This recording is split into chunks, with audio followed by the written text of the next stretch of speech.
Welcome, all fellow wannabes. Welcome to the show. You are listening to Game Club. I am one of your hosts, Gabriel Fast, and joining me is Ethan Maestri from Age of Geek Productions. Ethan, how you feeling, bro?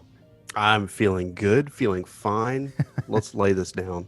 Let's do it. It's been a long time coming. You know, back in the Geekly Biweekly days, I remember sitting down, you know, and having our wannabe brainstorming sessions and thinking, you know, what do we want to talk about? And we had this little idea. We had all these little ideas, very much in a similar fashion what we do now, but you know, it was just very earlier in development back in those days.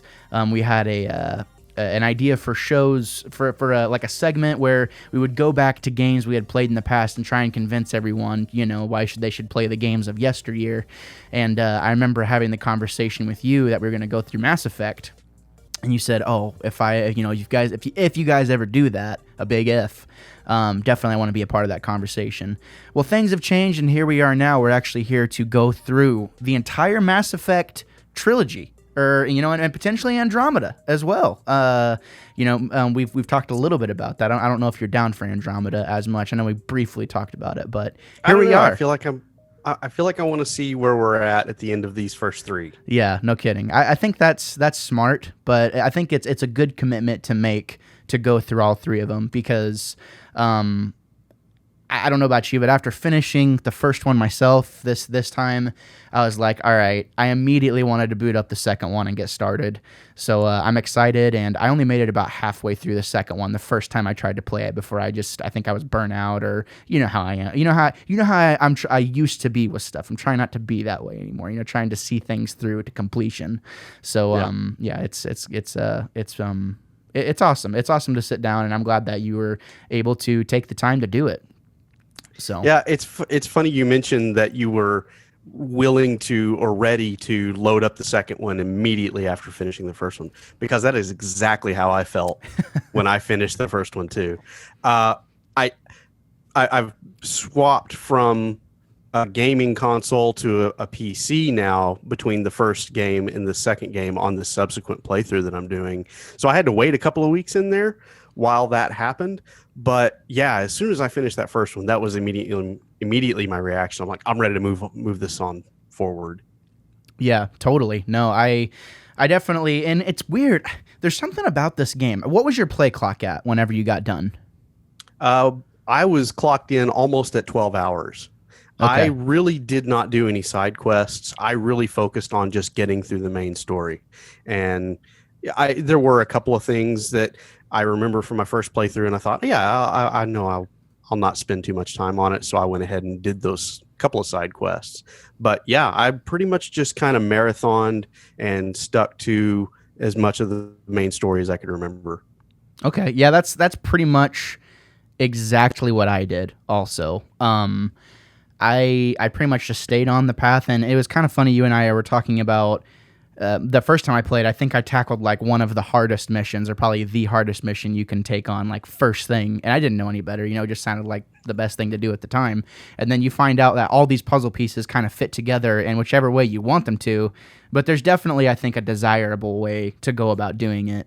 And I was kind of in the mind, I was like, oh man, this is going to take me forever, you know, and it did take me forever. I think you got done 2 or 3 weeks ahead of me, but you know, it's just how it is. But after about 3 or 4 hours of playing that game, because I started it and I was like, okay, I want to do as much as I can in this game. I want this to be the last time I ever have to play the first Mass Effect, you know, especially on the PS3 with the load times, good God.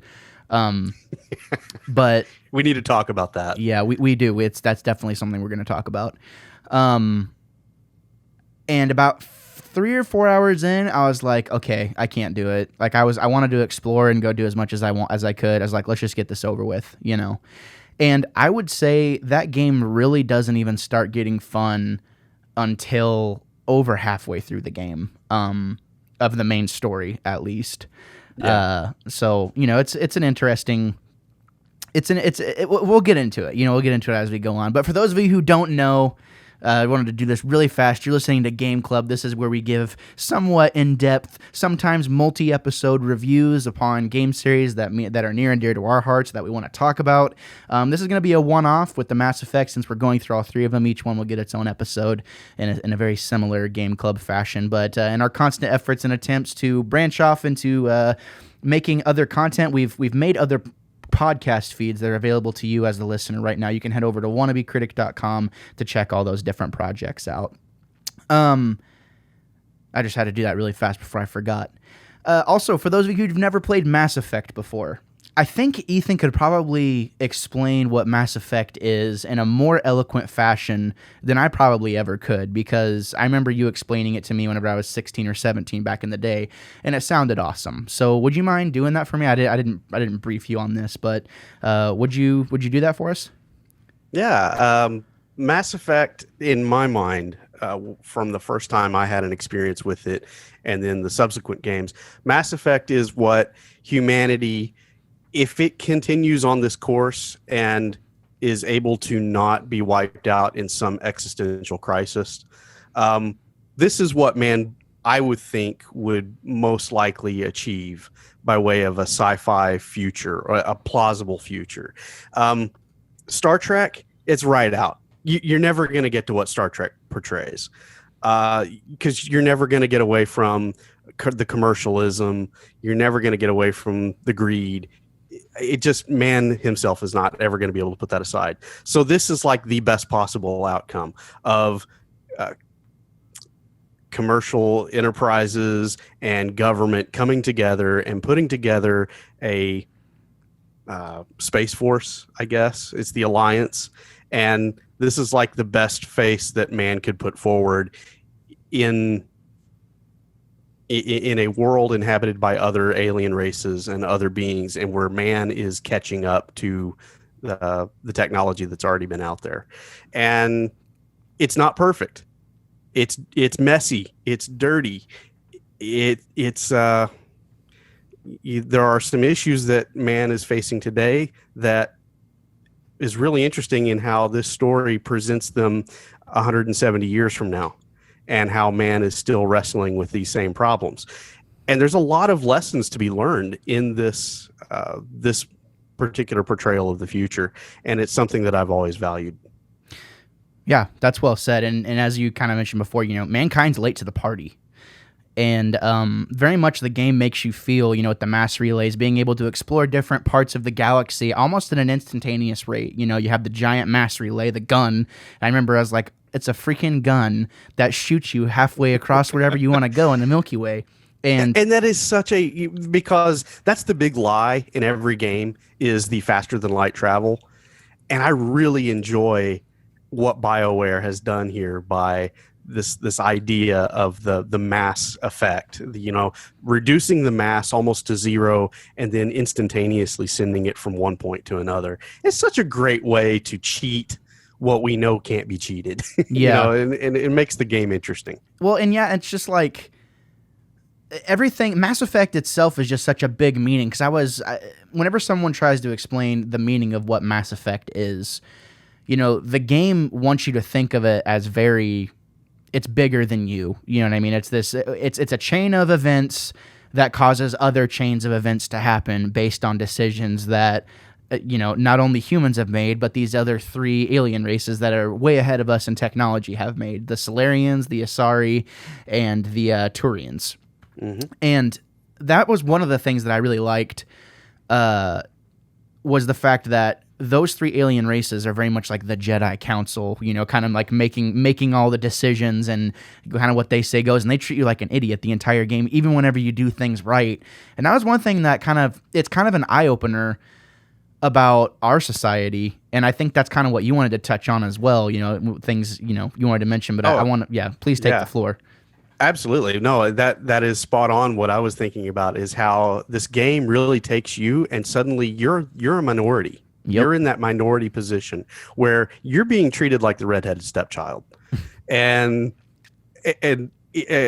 man, it's so cool that this universe is built around that premise. Is that, as we said, you're late to the party, you're not respected, And suddenly you're cast into a situation in which you've got to get things done, but you are encountering so much repression by these other races, and that want to see you fail, do not want to see you succeed, and certainly do not want to see you come into a respected position alongside them. They're just not ready for that yet. Yeah. And that's interesting to me. It kind of goes back to, we had a 2001 Space Odyssey discussion, right? The whole time I'm watching this, or I'm playing this game, that's funny, I almost said watching this movie, because it is very cinematic and very ahead of its time in a lot of ways, especially in, at times, theatrically, But the whole time I'm thinking, like, this reminds me of 2001 and really the best of sci-fi in so many different ways. Because it's the idea that man, like one large step for man, right? Man's kind of always the underdog and trying to find the bigger picture. And what you as the player are experiencing is, it's just kind of common knowledge, whatever, to everyone else. Like, you're experiencing it for the first time and really seeing the bigger picture. And the game does a really good job of making you feel like you're nothing, because humans are very much not privy to a lot of the information that's out there, and there's a lot of ignorance that whenever you run into other humans, they're kind of irritating whenever it's like, oh, like I have to do this side quest for this human, whenever there's other things that these aliens are, encountering that are much bigger problems than, a little bit of corporate injustice or a little bit of what's the flippin' word?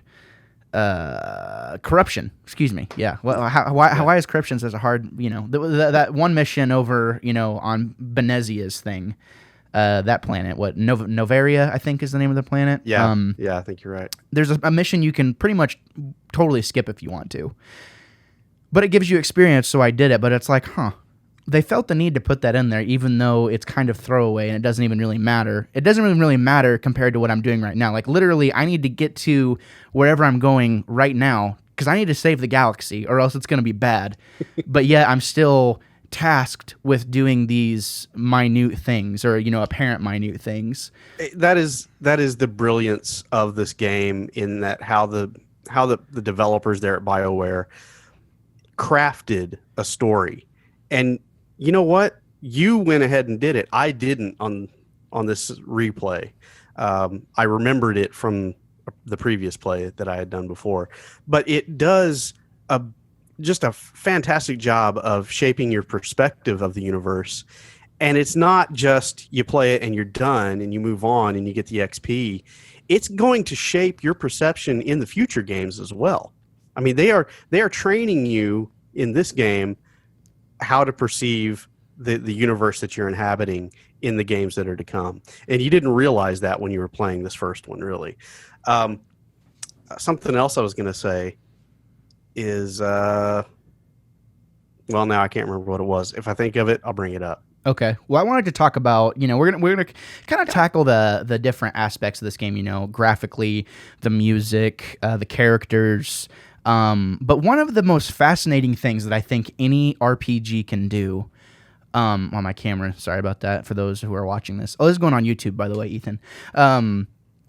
So one thing that I love about this game, and I love when RPGs do this, is they give you the Paragon and the Renegade, the good and evil side of things. And they did this very much in Knights of the Republic back in the day. But I love when games do that, because not only is this going to shape the way people think of you in this game, or, how you react in this game, but in the future games, Mass Effect 2 and 3, your decisions that you make are going to follow you. And it really seems that in times, even if you think you've made the good decision, and me and you talked about this off mic, you think you make a good decision, and then whatever happens, you see that little thing of if you got Paragon or Renegade points, and when you get Renegade points, I'm like, hey, I did the right thing. But then you think about it. Was it the right thing for the human, or was it the right thing for everyone involved? Yeah. And usually the thing that gave me the Renegade, whatever, it was like, well, it was going to involve me killing people, even though I tried to be peaceful. Like, it's just funny how the game makes you do that. And it kind of goes back to real life. You can't please everybody. There is never, you always have to be the lesser of two evils, depending on what lens you're looking through. And even though I wanted to be, I wish there was a trophy for being able to get every single, thing right and like have it end up be the way that I wanted it to be. That doesn't really exist. But I love the fact that those choices follow you throughout all three games. Yeah, that is something I've always appreciated about this game. And when I did finally play it the first time, I instantly recognized that play and the potential for those choices that you were going to make based on my experience with Knights of the Old Republic. I played Knights of the Old Republic when it came out on the original Xbox. And as soon as I started playing this game the first time, immediately recognized the craftsmanship that BioWare had put into this game. And what's interesting about those Renegade and Paragon choices, it's really interesting to me how this game presents the morality of good and bad choices. It makes them interesting, but it also forces you, is something that you were just talking about. You make a decision and you think it's the best decision. It's going to get you a couple of Paragon points, and you end up getting dinged for Renegade.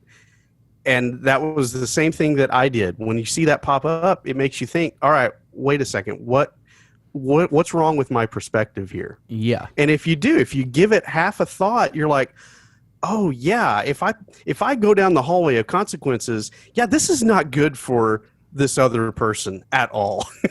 It might seem good at the moment, but play it forward a little bit and you can start to see where what I thought was a morally good choice, I didn't take fully into consideration the consequences of that. And it's really interesting that this game sets that in front of you and makes you think about it. And it's not, to me, an easy choice is either kill this guy or kill that guy. That's easy. Yeah. We're talking about, there's a character, I don't know, who is your, before I get into this, who'd you have with you with the most of your time through the game? Because I had, go ahead, sorry. Well, I was going to say, I played my character. I played as the male shepherd, and I didn't customize the look. I just went with him. My go-tos were Garrus. I would have Garrus whenever possible, and Ashley. I would have the two of them primarily is who went with me through most of the journey. Okay, so I don't know what it is about me. Maybe I'm just weird, but ever since I can remember, if there's a female option, I love to play as a girl. Don't know why. It's always been a thing, and I don't know. Maybe it's just like that thing of I'm role playing, right? I mean, I guess it's like that's how it is. And ever since I've been married, literally, if there's a female option, I try and make it look as much as like my wife as possible. So it's like she's playing through it, and it's always been kind of fun, to do that. It's like, all right, what would Emma do here? You know what I mean? That is both cute and weird at the same time. What can I say? And on all, like pretty much every RPG that I have on my PS4, that's just how it is. But so I went with the female. Well, and here's another thing too. I learned very early on in my Wannabe's honest opinion gaming career, the voice acting is better for me. Like I'm sorry, I like the voice acting better in a lot of RPGs with the female vocals. Don't know why. I just do. So ever since then, like I chose this, and the female voice actress does a pretty good job. It is scientifically proven that males respond better to a female voice. That's why the majority of your Alexas and Siris, it's all female voices, because males respond and listen more closely. Well, there you go. Apparently, I'm not that weird. So scientifically proven. So I played most of the game with Rex. Rex was in my party from the second you're able to get him, and I really identify with Rex in a lot of ways, because he is kind of like the Krogans are like a step below humans. In the culture of this game, and he's of the Krogan race, and they have a problem that their race is being basically going extinct. They went through something called the genophage, where basically they're not able to reproduce, so they're going extinct, and they have a very, very big sense of pride. Now, if I remember correctly, that kind of gets expounded upon in the second game quite a bit more, but I valued his opinion because he's I'm leveling him up, I'm giving him stat boosts and stuff, and like he helps me through a lot of situations. And whenever he says something, it's the hardest thing ever when I'm like, that's the wrong decision. You know, you're wrong. And how, you know, but it's hard that the game the game does a really good job in making you get attached to him, because then there's a point in the game where you could very easily lose Rex if your dialogue options aren't leveled up enough. Yeah, and I was faced with that. You lost him? You lost Rex? I actually put Rex down. So yeah, I lost Rex in this last playthrough. No. Are you serious? Yeah. Oh man. Well, I mean, if you didn't have the dialogue option, I mean, okay, if you had the option to save him, would you have, or did you just decide to kaput him? No, because I remembered how the games go forward in the second and third, and so I wasn't as attached to Rex. So what he was wanting to do, I didn't necessarily agree with. I did try and negotiate with him with the options that I did have. I did not have the blue options that I needed in order to keep him with me. And it is shocking how you're having this conversation and then Ashley just walks up behind him and puts a bullet in his head. And Seriously? that's it. That's how it goes down. It just drops him right there in front of you. Man, I would have been so sad if I wouldn't have done it. Yeah. Well, that's funny because I put Ashley down because I hate her. She is a bit of a bigot. Yeah, I'm not crazy about her. Like literally, as soon as you're able to like unselect her as your teammate, I just was like, get out of here. Yeah. But it can only be if you keep her in the party, you actually when you're first presented with her in the couple of initial interactions, you're like, okay, yeah, she's anti-alien. But if you play with her in your party, you start to get the sense that there's something deeper there. Yeah, she doesn't trust aliens, but it's not as if she's just completely anti-alien. And so that was interesting to play through this time. And I think that's the first time I actually played with her character and tried to, maybe advance that a little bit further. Yeah.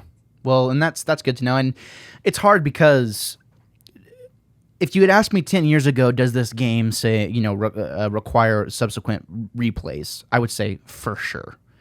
Now, it'd be really hard for me to go back to this one, honestly, unless there was some sort of like reimagining, remaster. It's been rumored, if the game drops again on PS4 or 5 and, like they've kind of redone it and the sprinting is there, like I can move around and it's just more, it's just, if there's been some quality of life improvements made to this first game to make it playable on console, now I would go through it again, but it's just going through.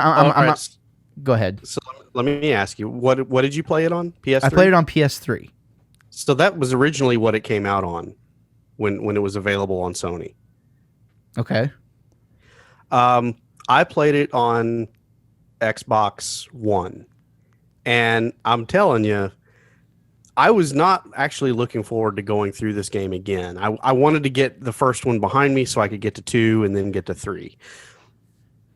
I was pleasantly surprised at how well the game plays on the Xbox One. It's faster. And that was one of the biggest things that I hated was you're trying to make your way through the ship to go talk to Garrus or to go talk to Ashley or to go talk to Rex or whatever the case is. But it's going to take you forever to get there because the load screens were terrible.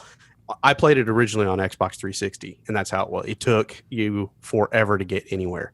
Here, it felt like immediate load times. Yeah. I think the most I had to wait was maybe 7 or 8 seconds. And it just allowed you to go from one place to another more fluidly. I played it on Xbox One the first time as well because I had the port, and that's one thing I do have to say to Microsoft is hats off. Their backwards compatibility doesn't just work; it is flawless. I mean, it is amazing, and they've worked up to that, to having that. Not only on the hardware side, but on the software side too. A lot of the games that you play backwards compatible, they have that little Xbox One X enhanced, thing right next to it, and I love playing games. I'm more incorporated into the Sony ecosystem now at this point where it's like, well, I've already played it on Xbox. And I saw the trilogy at a local secondhand store on PS3 for $20. So I was like, all right, I'm gonna go ahead and pluck those trophies. I want to get those trophies because I'm a trophy whore. I can't help it. And I do have to say, the PS3 really showed its age here. In a lot of ways. Like, how did anyone ever play this game back in the day? Because I have other games, it doesn't run that bad. A lot of the other games don't, and it's not even really that long of a game, story wise. Like, if you just wanted to play it once, I think I clocked out at 13 hours. You know what I mean? How much of it do you feel like is Microsoft Studios maybe not tweaking it as well for the Sony presentation? I mean, I definitely subscribe to that conspiracy theory. It would make a lot of sense, if you're in it just goes back to the thing of, I think, Xbox Game Studios now at this point, people are like, oh, it's exclusive, yada, yada, yada. And this isn't going to turn into a console war discussion, but I do think we're going to be seeing a lot of Xbox Game Studios come to Sony. I think with the business model they're going with right now, it makes the most sense. It's like, all right, if you're not going to buy our box, then buy the game. Buy the game that's not Halo or Forza or whatever. And I mean, I've already seen the Xbox Game Studios on my PlayStation 4, but I do think that there's going to be a performance difference for sure. That if you put it side by side on PS4 and Xbox, or PS5 and Xbox, whatever, then yeah, I think it would make the most sense that probably wouldn't be the case. It's like, all right, it's not our property, so it's not our property going on our other property. So yeah, whatever. It is what it is. But at this point, we are talking about almost a decade ago. Totally. And they weren't thinking about playing nice, I don't think. Yeah, no, that's what I'm saying now. Like, I definitely subscribe to that theory, because I mean, it's bad. I mean, it's real bad. It's like almost half a minute bad. It's enough for me. It's enough for me to go on Twitter and scroll and read several tweets. Like, literally, I just got into the habit. Anytime I complete a mission, it's like, all right, well, here we go. Going through Twitter, it is that bad. That's rough. I hope, from what I played of the second game already, it seems to be better, But yeah, so it was hard for me to not fault the game for performance issues on PS3. And then I started looking on Metacritic. I wanted to take a minute to kind of go through the reviews for each different platform and see what they all got. So let's start with PS3. PS3 Metascore is an 85. User score is an 8.3. That's rather high. That's good. PC is an 89. User score is an 8.6. Xbox 360 is a 91, and user score is an 8.7. So across the board, Xbox 360 has better reviews than the rest of them. Yeah. And, it is interesting. I was like, okay, well, maybe that's whenever I came to the conclusion, like, okay, back in the day, it was fine, I guess. But it would make sense why PS3 would have the worst ratings out of everyone, for the time it was released. But God, it has aged so poorly. So I'm just telling you right now, if you're thinking, oh, I need them trophies, I'm going to go back and play Mass Effect, do not seek the treasure, all right? Do not seek the treasure. It is not worth it. Just find if you have Xbox One, play it on that. But I'm Mass Effect 2, trophy hunt away. Yeah. So you had, man, that would add a lot of time to my playthrough though versus yours. How many side quests would you say you did? Did you go to the meteorite by chance? No, I didn't. No, Man, okay. I only picked about maybe 2, 3 maybe only 2 or 3 of the side quests. And it was usually stuff that I knew I could pick up. I spent a lot of time on the Citadel because there's a lot of side quests there. Yeah. And the Citadel, even we're talking a game that came out in November 2007. And yeah, that's what I've got here in front of me. Oh, okay. Cool. And just making sure. This thing, you can tell the developers put a lot of time into the Citadel and made that the showpiece, the set piece that you would want to spend the most time in. And a lot of those side quests are a lot of fun. And I spent a lot of time there initially starting out because you're learning a lot about the universe that you're in. And it was actually a lot of fun for me to re-immerse myself into the Mass Effect universe by just running around the Citadel and doing side quests. And it gives you a lot of history about what's going on in the galaxy around you. It gives you a lot of backstory about the different races. I mean, I absolutely love the races that are in this game. You talked about the Asari, the Turians, and the Solarians, and those are great. And I love Solarians. That's probably my favorite of all the species. But then you've got aliens like the Elcor, the Hanar, the Vol, and it just really, there's a lot there. And a lot of those side quests give you that information about those minor alien species that are like the humans. You know, they don't have a place on the council. They're just making their way just like the humans are. And I don't know, it just really brings that universe to life. And I spent a lot of time doing those side quests on the Citadel because I think you're meant to. I think that's what they wanted you to do, to kind of immerse you in what this universe has to offer. Do you think there's a love of Star Wars there as far as the Citadel is concerned? Because that's whenever I run into what's the derpy alien race with the long necks and they talk like this, and that's the Elcor. Yeah, so those guys are awesome, and you can't have a conversation with those guys and not smile or have a good time and be like, that was whenever I was playing the game. I was like, BioWare loves Star Wars because that's the immediate vibes that I got. Yes, absolutely, they do. Yeah. You can see it just in the way, in the love that's put into this game. It was as if those guys that were working there on the original KOTOR, it's as if they said, all right, what's the best way to make KOTOR again, but, not have to have the Star Wars license. Ours, yeah. Yeah. Yeah, and not just how can we make it as good, how do we make it better? In a lot of ways, I feel like this is a more immersive universe than even, I'm not going to say than what Star Wars has, because I mean it's become so huge in the last 40 plus years. But darn, if they didn't do something to rival the Star Wars universe and then continue to develop that over the subsequent games, it's a fantastic job what they've done here. Yeah, and I mean, you kind of take the fantastic side of things into play as well. Like, okay, how do we make, and I'm going to make comparisons to Destiny here. Really, Destiny ripped off Mass Effect space magic in a lot of ways, and it's like, how do we make this scientific? And I loved that, but kind of always getting hints of, hey, this kind of comes from a different place, with the backgrounds of where the alien tech came from and stuff like that. And I've always loved how there's a scientific explanation that comes from, where like Pole and the barrier and like where all this tech is coming from. And it's like, man, to think of that is pretty awesome to me. And really, I think, go ahead. Yeah, well, I was just going to jump in there and say that is the beauty of the title, Mass Effect. You're right. It's so much more than just these massive monolithic structures that shoot spaceships across the galaxy.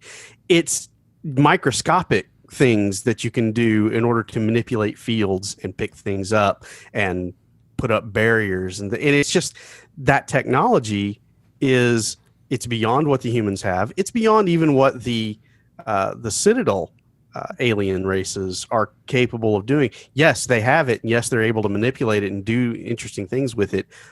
But that's the beauty of this story, is it was all there for the taking for all of these races to begin with. Yeah. And of course that tips into the main part of the story that you're going through. Yeah, and let's kind of delve into that. So at this point, ladies and gentlemen, if you don't want spoilers on Mass Effect, whatever, it's 10. It's so been old. 13 years. It's so old. Literally, if you haven't played Mass Effect, grow up. But we are going to spoil it from here on out. So basically, it doesn't waste any time getting into bad things are happening. All of this technology that was set in front of you, and we're just going to kind of jump to the end and then kind of work our way back from there.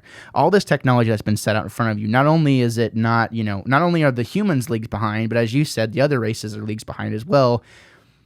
The what is the name of the Reapers? What is their technical name? What is the name of the like? Oh, you're talking about the Protheans? Protheans, yes. Thank you. So the Protheans set that technology however long before. I don't know what how long it was before. Do you know the number of years that basically? So the Prothean culture was 50,000 years ago, and then they died out. And so for 50,000 years, it's just been the races that we have now that have been developing and slowly getting into space.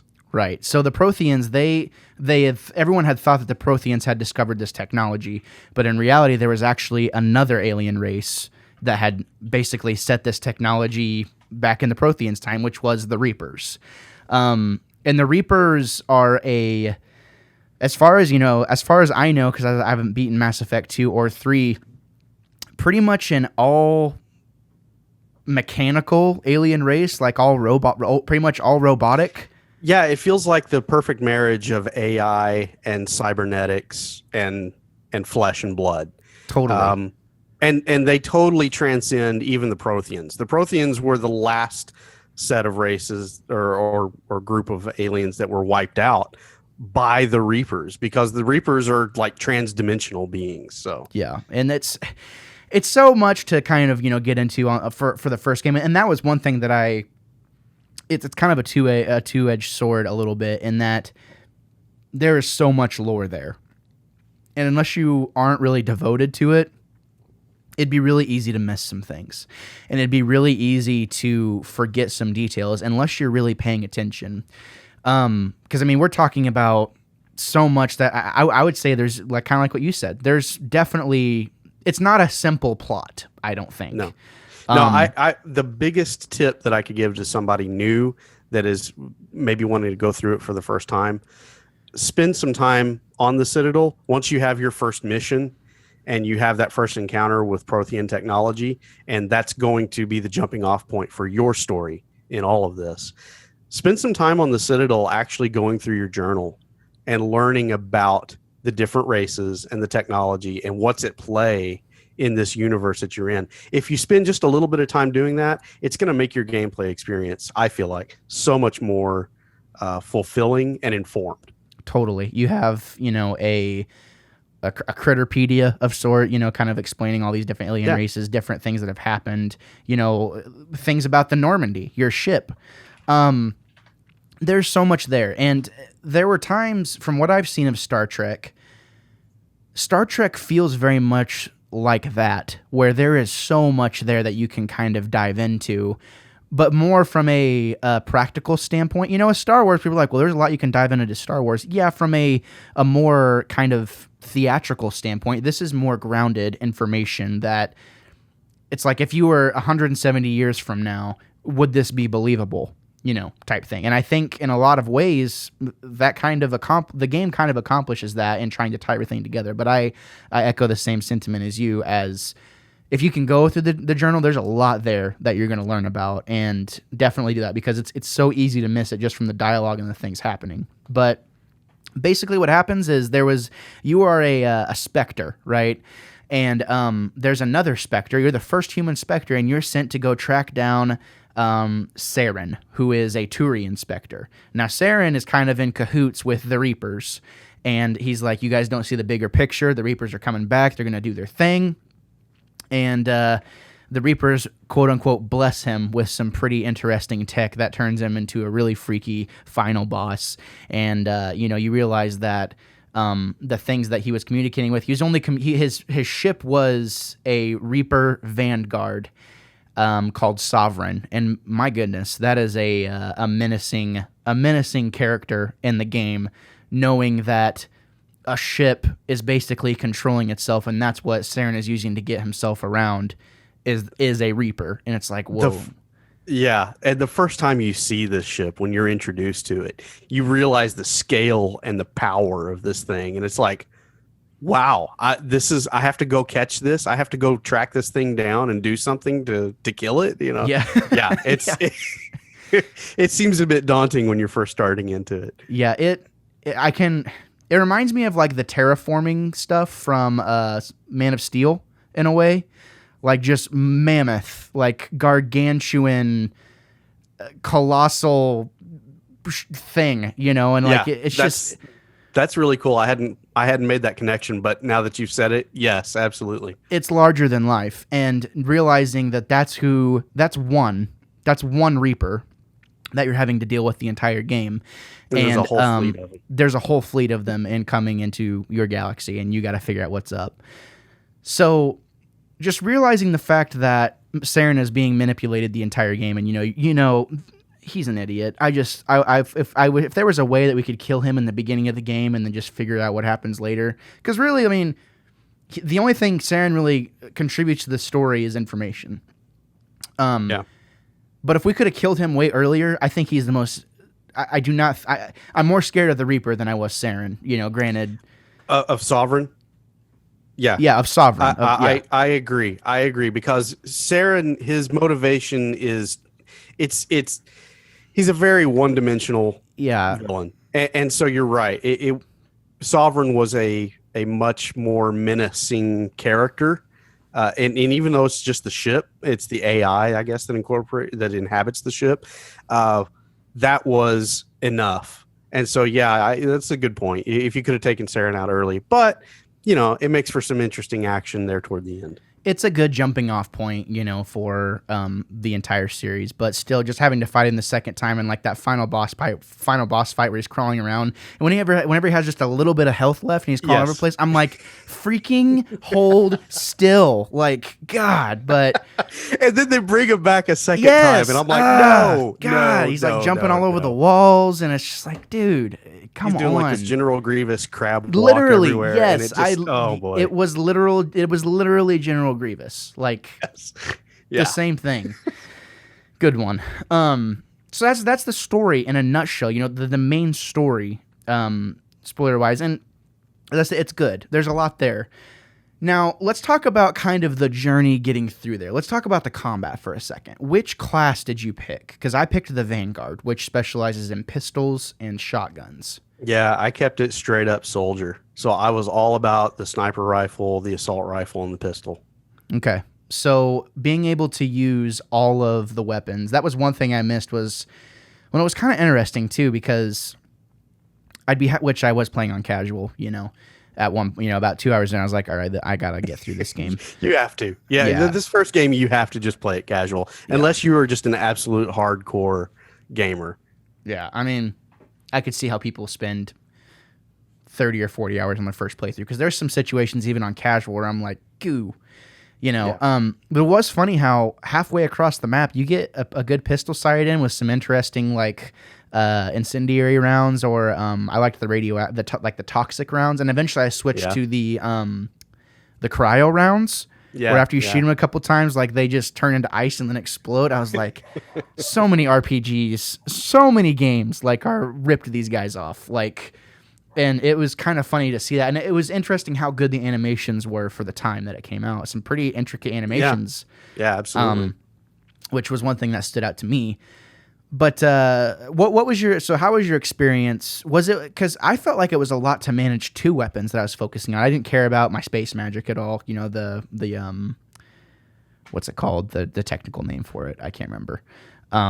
But the biotics. The biotics. Thank you. So I didn't really upgrade those. I let my teammates. I had one. I always had one teammate because I had Liara on my team. So I had Rex and Liara, and their dialogue back and forth, like whenever you're on elevators and stuff, that was some of the funniest dynamics in a game ever. Like, because Liara would be like, oh, I'm so proper and things are so good. And then Rex would be like, yeah, you're an idiot. Like it was the funniest stuff ever. Rex says the funniest things. I forgot about that. Yeah. I forgot that your different characters have interplay when you put them together. Yeah. And I loved that. And, but I felt like it was a lot to manage even the two weapons I have. So how was your combat experience throughout the entire game? That was the thing going into it, is I remember this game being not great in the combat. And when I was playing it this last time, I actually enjoyed it. It was actually a lot more smooth and easier to get around. Of course, like I said, I was playing casual, so the challenge isn't as great. But what little challenge was there, I was enjoying it. And it was great having, like you said, all of the weapon options available to you. And once you spend a little time with them, you realize, okay, I'm at a certain range, so I can get my sniper rifle out. Boom, boom, boom. We're done. We get to move on. And if things get in a little close, I'll just switch to the assault rifle, or I'll switch to my pistol, whatever I've got rounds for. And it became really easy, almost secondhand, to just look at, size up the battlefield, pick the right tool for it, and advance through. And I actually really enjoyed the combat for this first game, and I didn't think that was going to happen. Yeah, well, that's good to hear because, there were times where I was playing and for me, I'm all about pistols. If there was a way, I wish there was a way to kind of specialize in everything, and I wish there was a way to be well-rounded in everything, but there's really not. There's not a class for that. You have to pick. And that was one thing where it's like, okay, well, if they're trying to give a true RPG experience, you're going to have to pick something. You can either suck at everything or you can be really good at a couple of things. So it was interesting and it was frustrating that there was never a way, even halfway through the game, to say, okay, I'd like to add a sniper ability now, or I'd like to be able to use an assault rifle now. You have to pick. And that was one thing that I think would have benefited this first game, is opening up those options after you've played a good majority of the story. Because then it's almost inviting you to spend more time in the game.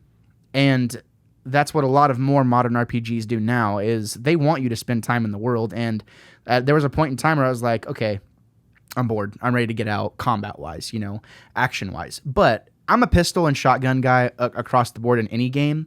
If you give me a pistol in Destiny, that's what I'm using. And the shotguns are okay in Destiny. But I think about like the shotgun in Halo, which to me is like the best shotgun of all time.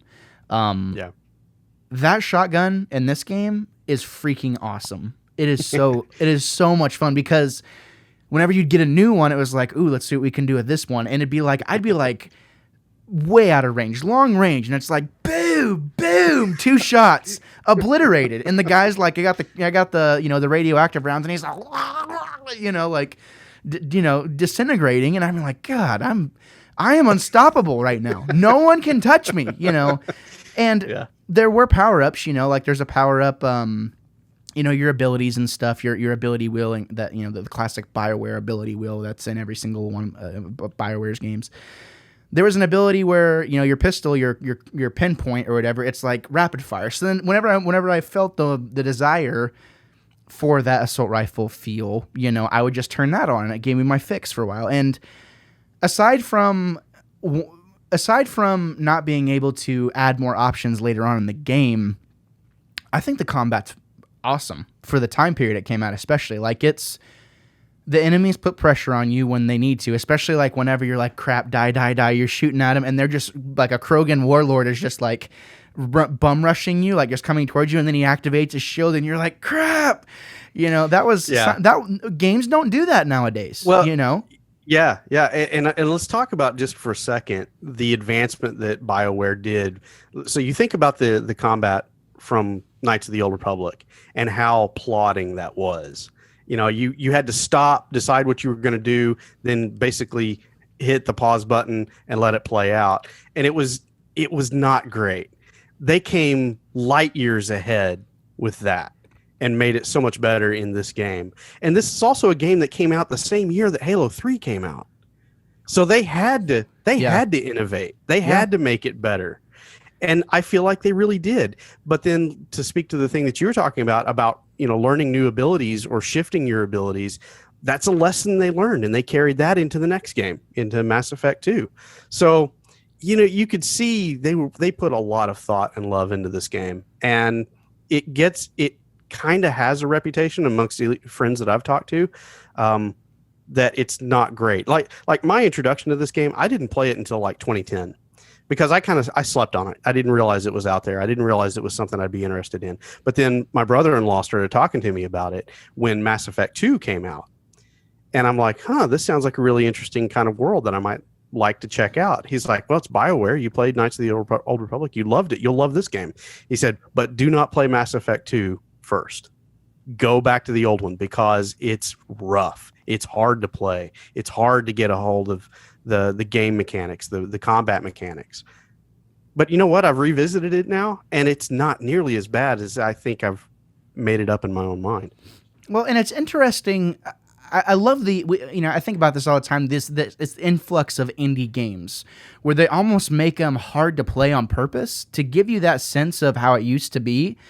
And there's been so many games that have come out now. Well, there was a time where it was like, okay, what's the best we can do? Like let's keep one-upping everything. And very much in the 2013, 14, 15 range, you go back and you try and play a game like this, things are, getting so crazy, and there's not a lot out there that's accessible.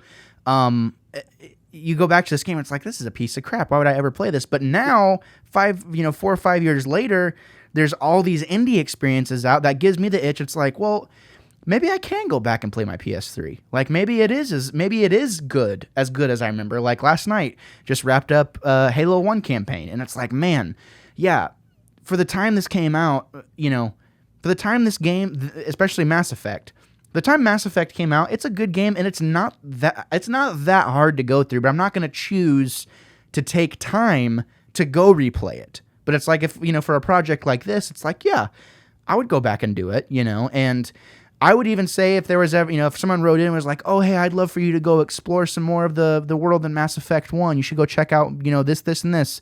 If someone was like, we have, let's say 10 people wrote in and said that, I'd be like, okay, cool. I wouldn't mind doing that.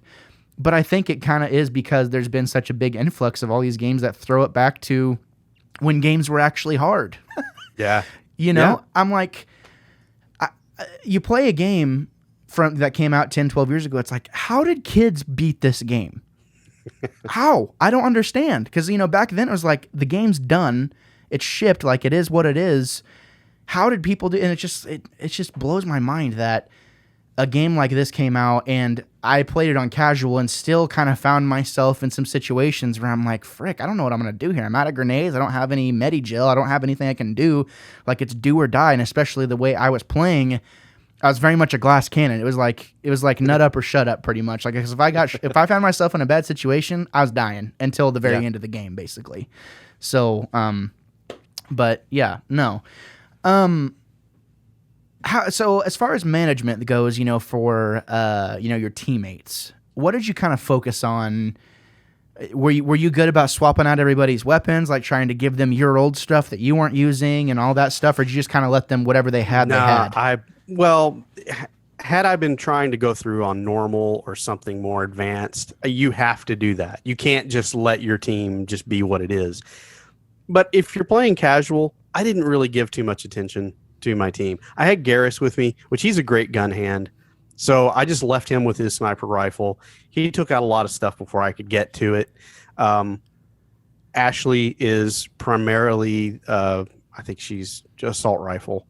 And so I just, bolstered her soldier levels so that she could hang around in a fight, and I'm not having to use my Unity all the time. So, basically just level them up so that they're, they can take hit points. That's basically all I did.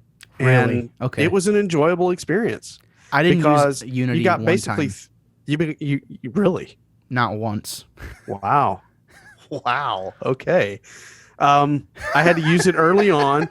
Early on frequently, but once I got them leveled up, we were just, like a bulldozer, just running through levels. Well, see, that's funny because I did the exact opposite of what you did. Like, I made sure everyone had my old stuff, and I was like, all right, what's the best thing I can do for so-and-so? What kind of rounds they got in their guns? And we walk into situations, and Rex would be like, okay, Shepard, let's go. And then he would just go in and just decimate everybody. And I'd be back with my pistol, like, pew-pewing. And I don't even know what Liara did. She would, like, lift people. That was the funnest thing, too, is whenever you'd be struggling, and she'd be like, gotcha. And, like, you're about to, I'd get shot, and then whoever was shooting me, she'd lift him and be like, oh my God, that's exactly what I needed, like right then, was for you to do that. And it was interesting to see how you leveled up everything and just how the game mechanics, and we didn't even talk about the battle system between you and your players or, your teammates. The fact that even existed from back in the day, and it's funny you say that BioWare did it better from Knights of the Republic. They basically took what you said, the world of Knights of the Republic, and put it in Mass Effect in a lot of ways. Yeah. But they took the combat and put it into their Dragon Age games because people love that tactical RPG combat. But they even made that better. You know what I mean? But I know you haven't played those games, but it is funny how every facet of that Knights of the Republic game kind of got spread out and has kind of evolved, which now BioWare kind of sucks. But this is really, I think you could say that the Mass Effect games are kind of the golden age of what BioWare did. Well, I think they got it. They got everything put together. After this game, it all comes together for Emmy too, and that to me is like that's the I Ching, and I think when we talk about it, uh, I think that's going to be the general consensus both from the gaming public and probably in our own discussion as well. But it's close here, a lot closer than I originally thought it was in this first game. Yeah. Is there anything outstanding that you noticed that you're like, oh, we got to talk about this? Because I think in my head I've pretty much said everything I wanted to say, but I know we didn't really talk show notes because we don't like to talk about things off mic. We got to keep it fresh for the microphones as much as possible. I want to talk about you're left with a really difficult choice about 3/4, at least for me, my playthrough, 3/4 of the way through the game. Where is it? What's the guy with the biotics? Oh, Caden or. Yeah, it's something like that. I don't know. I never used him or Ashley. Well, it's between him and Ashley, and I remember on my first playthrough, it was kind of gutting because I'd kind of gotten close to him. I'd been using him a lot with his biotics, and then it came down to the decision of do I keep him around or do I do I let Ashley go? And I think back then I ended up letting Ashley go, but I had been close to both of those characters, and man, that is such a not really a plot twist, but a scenario that you were not expecting to have to play through. And I love how that carries forward in the game and affects your character. Yeah, I've always appreciated that part of the story, depending on how you play it. I had a harder time with Rex. If I would have had to kill Rex, that would have made me. I didn't care for either one of my human companions, and I never, ever, ever, ever went to go talk to anyone in the Normandy in Mass Effect 1. I was like, see, if you do that, it starts to unlock a lot of stuff in that game that I appreciate about it. It's amazing me the layers that are in this game. Well, I do remember doing it on my Xbox playthrough in Mass Effect 2 because I said before, there's something about Mass Effect 2 that makes you want to stay in the game. Like it's inviting. That is true. It's very inviting. It's not just good versus evil. It's you have all these subplots going on, and it feels like a multifaceted, triple plot like season of television or a couple seasons of television from what I remember. Whereas this first game just feels like a safe. It feels safe. I think that's the best way to say it. Like there's a lot there. Yeah. There's a lot of appetite whetting stuff there. But for the most part, it plays it pretty safe. These are the bad guys. You got to kill the bad guys. Here's some interesting stuff that's kind of brewing that you got to wait for to see what happens later on. But that doesn't mean that that stuff isn't there. Like what you said, there's lots of things to unlock and relationships. And God, I hope they don't kill Rex in this series after I love him so much. I'm going to be super pissed. But whatever. But yeah, as far as like what you're saying, I thought it was good storytelling. Honestly, I thought it's a cool decision that you have to make. Especially, imagine how much it would have sucked if you had Rex and your dialogue sucked, and you decided to kill Ashley by accident. Then like your two favorites are gone. Yeah, you know what I mean. That would kind of suck. And that's great, and that really speaks to the point of how varied this game is. You and I can have the discussion. We have not played the same game. Yeah. We ended up in the same place, but we did not have the same experience. And that is everybody that you're going to talk to, they have different characters that go with them.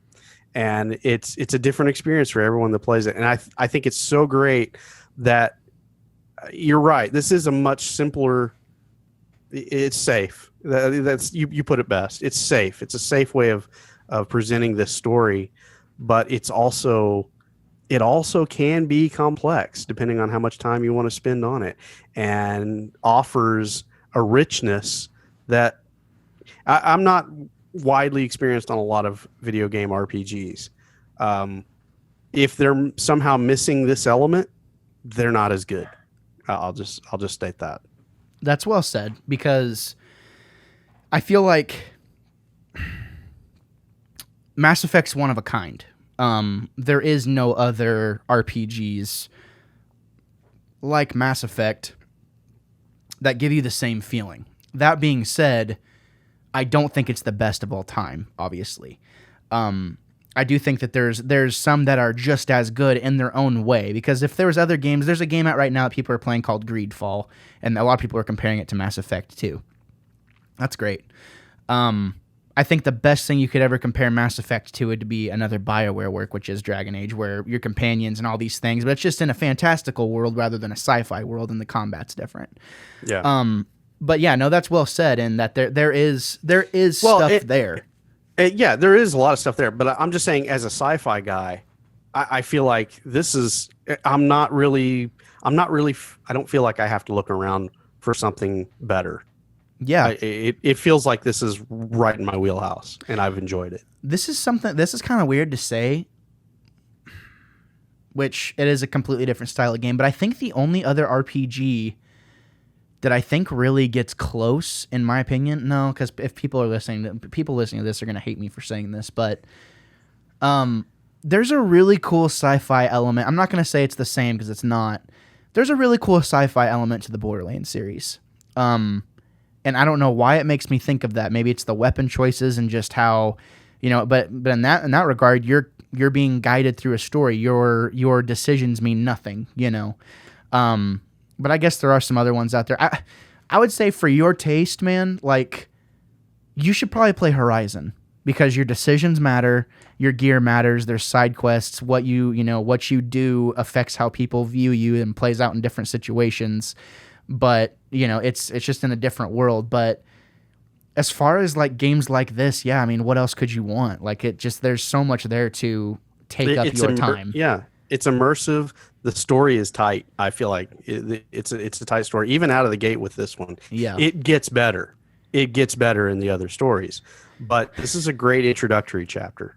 Yeah, totally. And you see why people talk about this game, these games, even the first one. You see why people love it so much, is because it has a personality and it resonates with a lot of different people. Now, full disclosure, ladies and gentlemen, we very much played the safe, like, PG-13 route. You can be the worst person. You can be the worst person ever in this game if you want to. You can be an absolute turkey in this game. I tried, and I got about an hour into that gameplay and gave up on it because I felt like I needed a shower. Yeah, I mean, there's some places on the Citadel, like the bars and stuff.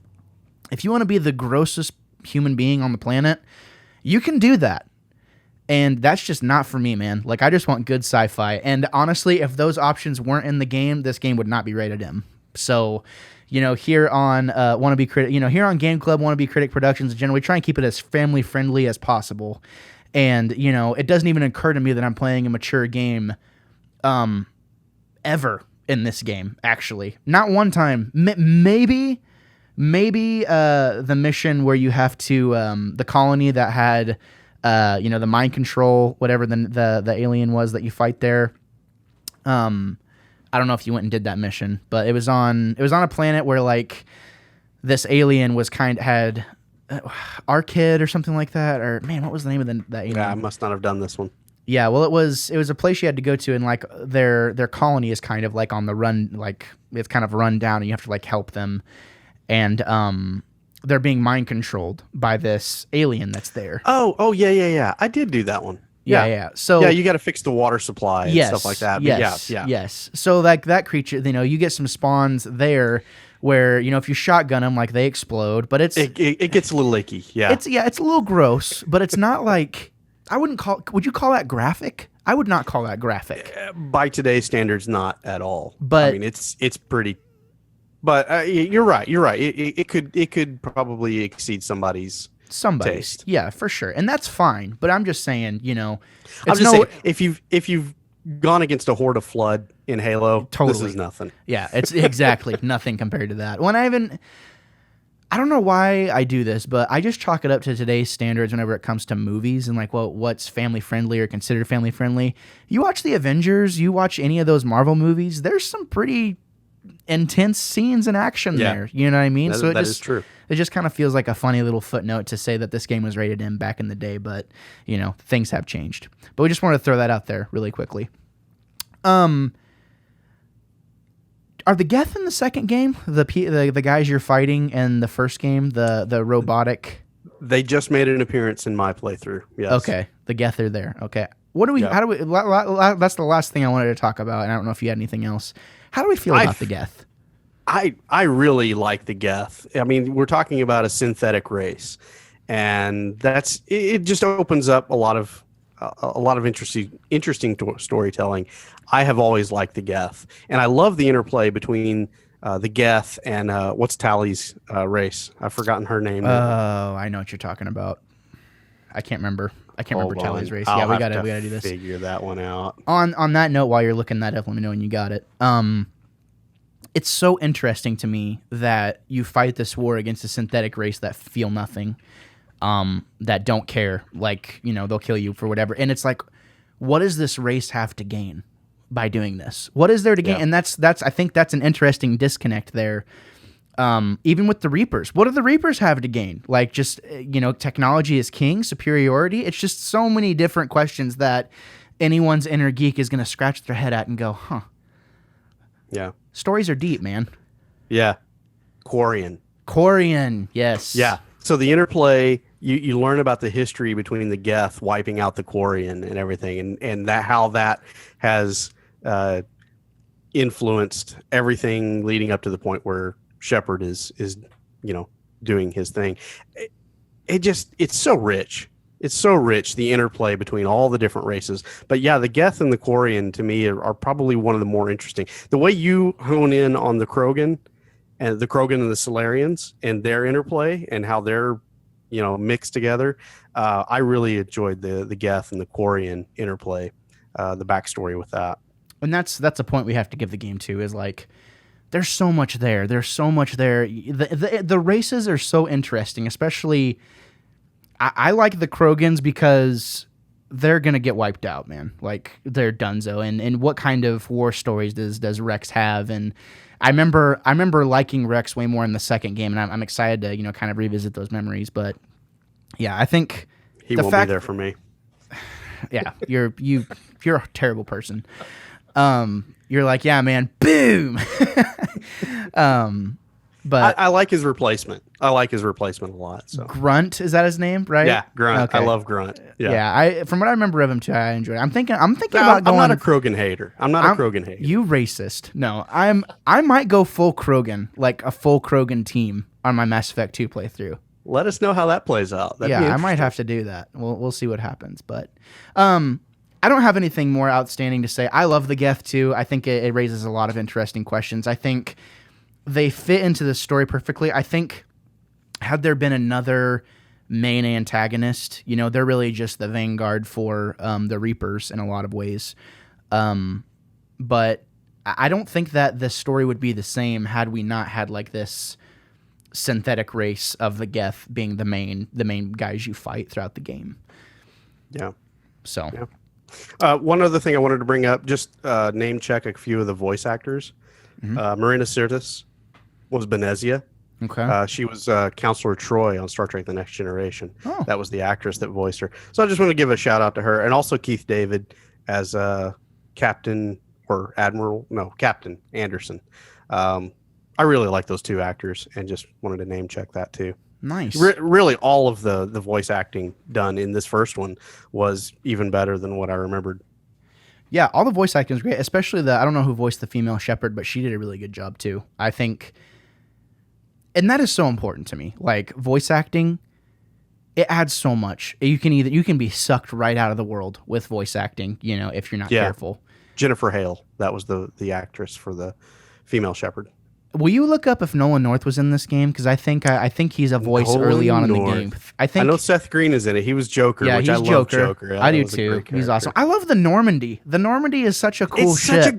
It's such a great ship. You can spend so much time on there. It's like you just want to just kind of go look around and see what's in it. I didn't even talk about it. I am such a ship guy. Now that I've gotten into ME2 now, the first Normandy, the SR1 Normandy is great. The SR2 Normandy that's my ship.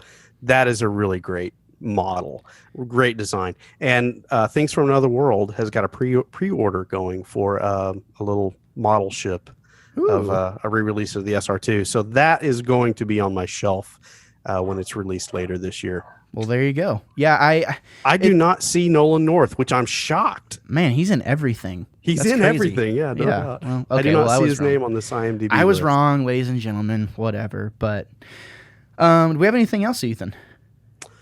Not that I can think of. Okay, I can't either. And you know, whenever we had talked about doing this idea, it was that thing of like, okay, well, in our other game club projects, if it's a bigger game, I'm sorry.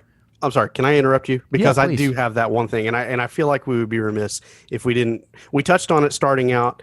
I just want to come back to the fact that this game came out at a time when racial divisions were not being talked about as widely as what we have today. Now, in the everything going on socially right now, Black Lives Matter and all the other similar movements that are taking place, this game is even more poignant now because it deals with those issues of biases between the different alien races. And that's what sci-fi does best, is it puts that mirror in front of you, and through allegory, it makes you look at your own choices and your own decisions and your own perspective and how you think about the other, right? Totally. And so that's what this game is doing really well. And I feel like it's a lesson that people need to maybe revisit. So if they're on the fence about going through this game, wondering, is it worth my time? It might be worth it just for the fact that it might help you to kind of click over and think about, how do I think about some of these issues that are being talked about right now? Because what I realized is on my first game, the first time I was going through it, I was very pro-human. And now that I'm a little older and am seeing all of this happening, I was realizing, yeah, that kind of bias was maybe a little bit wrong-headed. So it's great that a game gets you thinking about your own thinking and feelings in the real world. And I just wanted to bring that out. No, I appreciate that, because to me, whenever you're thinking about a game in real life situations of like, this happened in such and such, we do that with movies all the time and like compare it to our own life experiences. You've got a good game. You've got a quality game in one way or another. And yeah, I completely echo that sentiment, because for me, I'm pro alien, man. Like, they're smarter. We're idiots. We're entitled, obviously. And I played that humility card in this game. Anytime I got interviewed by that lady, it's like, look, man, this is what happened. Humans aren't entitled. It's only been now. It's like, oh, well, humans haven't been on the council. It's like, yeah, because we're just now pretty much able to get on the council. Our time has come. Out of the crib. Exactly. We just crawl out of the crib. Like, how, it's just, that's well said. And we're definitely going to get into that more, because I can only assume that BioWare is going to do what they do best, later on in the series. And that's kind of what I was going through too. And then, before you said that, whenever we started talking about doing this project, we thought about tackling it in a similar way of, okay, well, for each game, let's do a couple reviews, like a number 1 and a number 2. It feels better to do it this way, because really we're tackling kind of just the tip of the iceberg with this first game. And really just kind of getting into all these things that we're enjoying. And I can only imagine we're going to have more to say on it on the next episode, which will be Mass Effect 2 and then Mass Effect 3 after that. So definitely stick around, folks, because, I know this game means a lot to people. It's been the game I've wanted to talk about for a long time. We might be able to get Jace Gamble on our Mass Effect 2 review, potentially. He's a Geekly Biweekly alumni. But if it doesn't happen, that's fine too. So what do you say we rate this bad boy, Ethan? It's going to be hard. It's going to be hard for me to rate this, honestly. Mostly because it's hard for me to put... It's the same thing that happened with me with Star Wars A New Hope. It's hard for me to put the lens on for putting myself back in that time period, especially if it doesn't speak to me as much. So let's go for it. I'm gonna throw it to you first. I want to hear what your review is. So I was thinking about it going into the game, what I would say my score would be. And I wasn't as kind to it. I didn't think it was going to age as well. And so I figured I'm going to come in somewhere around a 6 or a 7. I cannot believe how much I loved going back into this game. And just like I've already talked about, everything that it presents to you and just, top down looking at it, the way it presents corporations, the way it presents government, cultures, religion, biases, all of this stuff that we're seeing played out on the world stage right now, it's in this game, and it's making me think about it. And it plays better than I remember it, and the load times are faster because the technology's come a long way that's running it. I really thoroughly enjoyed this game, so much that I'm just going to give it an 8. I'm going to go 8 out of 10. It was better than I remembered it the first time. Well said. I pretty much echo. I mean, I pretty much agree with everything you just said. I enjoyed it. Even the load times were worse than the first time I played it. The first time I played it, I could not wait to get out of the game. I could not wait to be done. I just wanted to move on. I was done with it. I was like, I do not want to be here. I liked it more the second time. Maybe because there's been games that I've played since then, and we'll talk about the Mako. We'll talk about the technology and stuff more in the second episode, because I wanted to talk about the Mako and the ship a little bit more, but we're pushing an hour 30 here. I thought the first time I played this game, getting around in the Mako was such a slog, and and to some people it still is. There's been games that have come out where I'm like, oh my god, the game that came out last year reminds me of the Mako. Like, oh my god, I feel like I'm in this game. And you almost kind of appreciate the time it takes you to get to places. You kind of appreciate, for me, I kind of appreciated that slower, more grounded experience. It made me feel like this is actually something that could potentially happen. Almost like how Nolan does Batman. It's like you kind of buy it. Like you kind of buy that this could happen. Which to see, holy crap, could you imagine if Nolan did a Mass Effect movie? That would kill. That needs to happen. That would absolutely kill. He needs to do a trilogy, a Mass Effect trilogy movie. You're welcome, Hollywood. You can pay me my $1 million. I gave it. I was doing a little project back in the day called the Has Been campaign for my blog before I even started the podcast, and then the podcast very much came very quickly after that. I gave it an 8 back then, even with all the even wanting to hating it and wanting to get out. I saw it through a different lens this time and put it in perspective the time it came out. I played it on a console in which the game actually released this time and kind of looked at it through that lens. And that actually helped the experience and give a fair thing of how well has this thing aged. And I got to stick with my original score, an 8 out of 10. I think it is a really good game. Even just to play the story, there is a play style there for everybody. The one thing that I don't like about it is that it just takes for it. Going around in the Citadel, you're like, oh, I couldn't wait to spend more time there. I hated going in the Citadel. I wanted to stay away from there as much as possible, for the simple fact that it takes forever to get anywhere, and I'm directionally challenged, and I don't have the map memorized like you. So it's like, well, what's the locations that everything's located in that, and like, why is there subsections of everything? And it's like, I just want to get out of here and play the game. I felt like the maps could be cumbersome at times. There were times where I wish I would have had a more clear direction of where I was going, but that kind of goes back to you can miss things if you're not paying attention, because that's kind of the theme. That this is a very complex game, and I don't think it's for everybody, in the sense that if you're just wanting kind of a happy-go-lucky, fun Halo-esque experience, you ain't getting that with this. No, you're not. It's not. Here. This is literally you're playing a tabletop RPG. Yeah. Directed by. If you're wanting to be immersed in something, involved in actively learning about the world that you're inhabiting, here you go. Here you go. That's exactly. And it's a journey. It is a journey to get through. So I agree with you. 8 out of 10 still. I don't see how anyone could ever give this a 10 out of 10 unless they were playing on PC and it was like just God tier amazing. But on console, PS3, no way.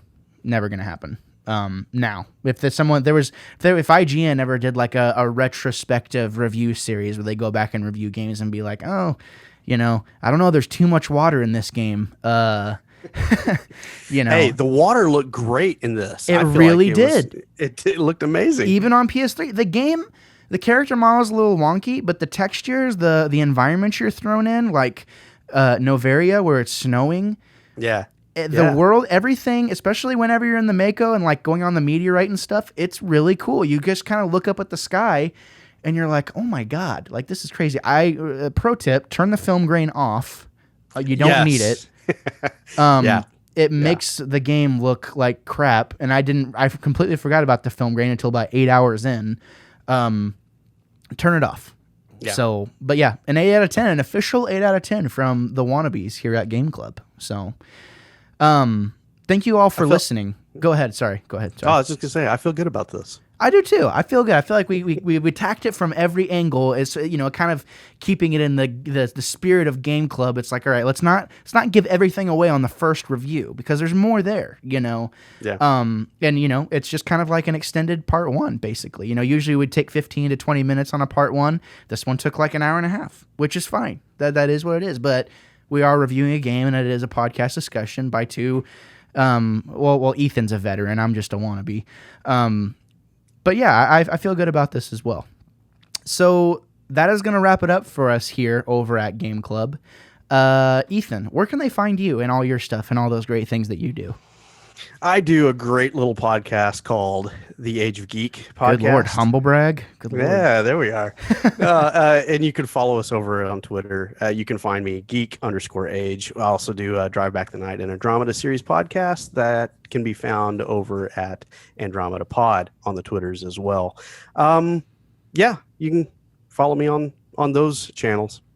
Well, there you go. And as always, ladies and gentlemen, you know where to find us. You can literally, I've made it to where you can type in Wannabe Critic Productions anywhere, and you'll find something that we do. Because here at Wannabe Critic Productions, we're all wannabes. Unless you're like a legit professional making money in any industry that you might be working in, you're a wannabe, whether you realize it or not. So why don't you just act like it? There is something there for you. Whatever you want. You into anime? We got something out the 12th of every month. We have the Midnight Run, an homage to Toonami, where we talk about cartoons.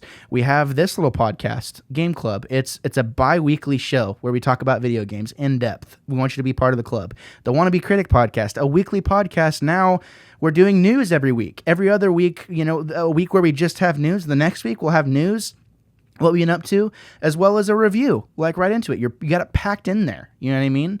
There's all kinds of things. We have Storytime, a Star Wars podcast. It's a somewhat fan fiction-y kind of stealing lore from Star Wars and, you know, doing our own thing with it. There's something here for everybody. And, you know, we have experienced podcasters on, like with Age of Geek. Ethan's been at it almost for 10 years now, almost. He's a dinosaur. I know, it's crazy.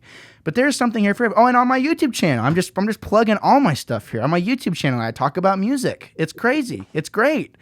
The Wannabe's honest opinion is good. A wise man once said, know what you are and wear it like armor, because then no one can ever hurt you with it. And that's what we do here. So we hope you have enjoyed your time listening to our Mass Effect review. Ethan, thank you so much for taking time out of your schedule to do this. Definitely go give Age of Geek. It is always, I don't care how good of how good of podcasters you think you're listening to on your regular rotation, ladies and gentlemen. You have never heard something like the Age of Geek. You just haven't. There's just something there that's just special. It's my favorite. It is my favorite podcast to listen to, and I always love whenever new episodes come out. So definitely go give those a listen. I would not lie to you, good sir. It's not even because we're just friends. Like, it is literally, unless it's something that I don't want to be spoiled on, I always listen because I love it. So definitely go check those things out, ladies and gentlemen. Thank you for listening, and thank you for preparing yourselves for a plethora of hot takes and potentially unpopular opinions. We will see you next time. Say goodbye, Ethan. Goodbye.